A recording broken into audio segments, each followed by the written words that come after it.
Which came first, the chicken or the egg? Characteristics of the scapegoat in a narcissistic family dynamic, part 1. Self-sabotage and recklessness. This is author Deanna L. Lawless. So I'm going to share my life story concerning the characteristics of the scapegoat in a narcissistic family dynamic so that you can see how we are actually raised to have these characteristics. And once we have these characteristics are used against us. The label of bad is not what we are. We are conditioned. That's what we are. Let's talk about self-sabotage and recklessness. I have a sister who is older than I am, so I was born into this, whereas she was the overachiever of the narcissistic family, also known as the golden child. She, I guess, learned early on how to make my parents happy. She learned to mirror the parental structure and was very good at it. So when I came along, the standard was already set, and I was not very good at it no matter how hard I tried. And I tried for years, no matter how hard I tried to make my mom and dad happy. But I can remember all the way back to when I was 3 years old, my mother sent my father a cassette tape. He was overseas, and she was telling him about how we all went on a walk and was criticizing me for being very independent and wanting to walk ahead of them. I can remember the way that made me feel at the age of 9 listening to the cassette tape. Something as I viewed as a good moment, and hearing my mother criticize me to my father was heartbreaking. This is just one of the many things I can remember being criticized for as a child. Another time, I think we were vacationing in London.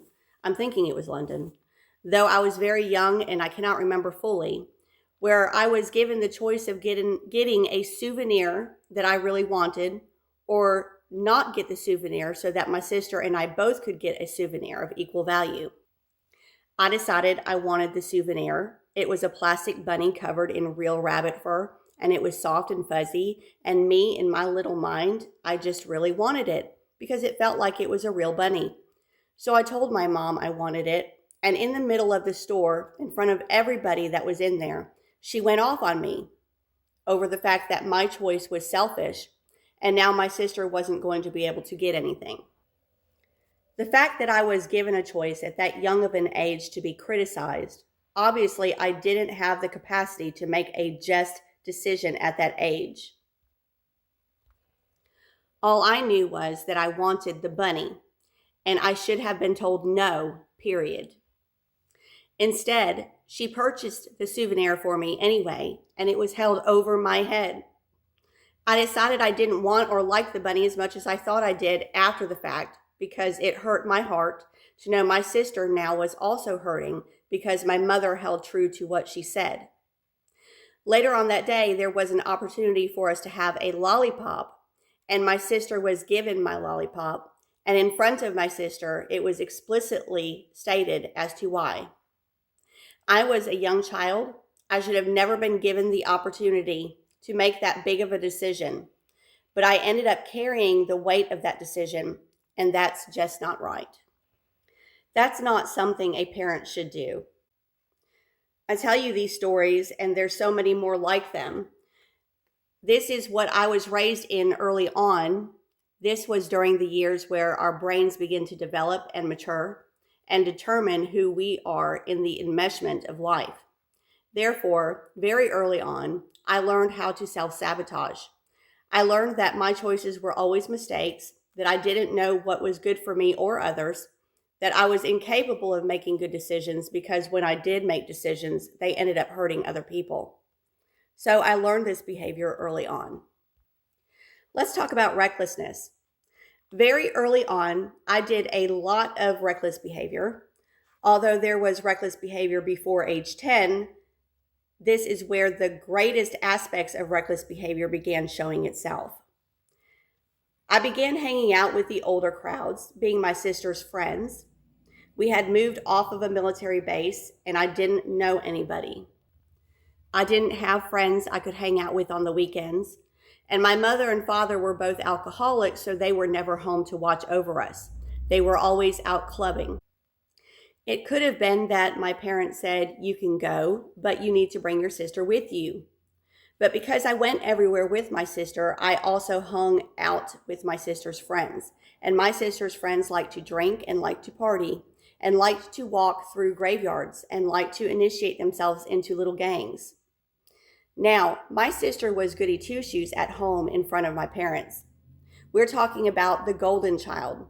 We're talking about an A honor roll student who woke up in the morning, curled her hair, and wore the cutest preppy outfits. And who, by the time she was able to work, she had 2 jobs and bought her first car. This is who she is, right? But she was also the one I hung out with and got into all of the trouble with. So at the age of 10, I'd begun drinking, doing drugs at parties, having sex, and apart from that, I began breaking and entering abandoned buildings and not so abandoned buildings, one that was extremely top secret. I'd also started vandalizing property, writing on walls, setting fire to public garbage cans, etc. So which came first, the chicken or the egg? I say that the chicken came first. Had we, the scapegoat, been raised in a nurturing, loving family system, all of the things that I have mentioned that I did in my risky behavior would have never been done because I would have had parents who were involved in my life. Children who are nurtured and loved and encouraged and supported do not rebel to the degree that my risky behaviors existed. I was conditioned early on to self-sabotage and to be rebellious. And as I grew older and these traits continued in my life, my parents began using them against me. Some scapegoated children become rebellious as a direct response to the unfair, suffocating control and pressure from narcissistic parents. This rebellion can be a way to establish a sense of self, even if it brings further punishment. I can't remember the moment the switch flipped, but I eventually came to realize I would never fit the standard expected of me. This is when rebellion as survival stepped in. Conversely, many scapegoats eventually become high achievers, taking extreme risks to succeed in order to disprove their parents' negative projections and prove their worth. Most of my choices in life were based around pleasing my parents. All I ever wanted was to have their love and their approval. And it eventually did become my mission to prove myself. There are an array of risks I took to be successful, and I succeeded. But that never changed the way they viewed me. Scapegoated children often develop a thick hide or extreme self-armor as a defense against constant criticism, which can lead to isolating, intense independence, and a refusal to ask for help. Because of the constant criticism I received as a child, I became argumentative as an adult over any criticism. This led me to never ask for help and to figure it out on my own, which isn't always a bad thing, but sometimes we honestly need help. Because they are accustomed to abuse, some scapegoated children may enter or stay in toxic relationships in adulthood, normalized by their upbringing. As I said before, the family system that I grew up in had a covert malignant narcissistic mother. I believe my father, as I said, was a codependent enabler, although he had enmeshed narcissistic traits. My sister was the golden child, and I was the scapegoat.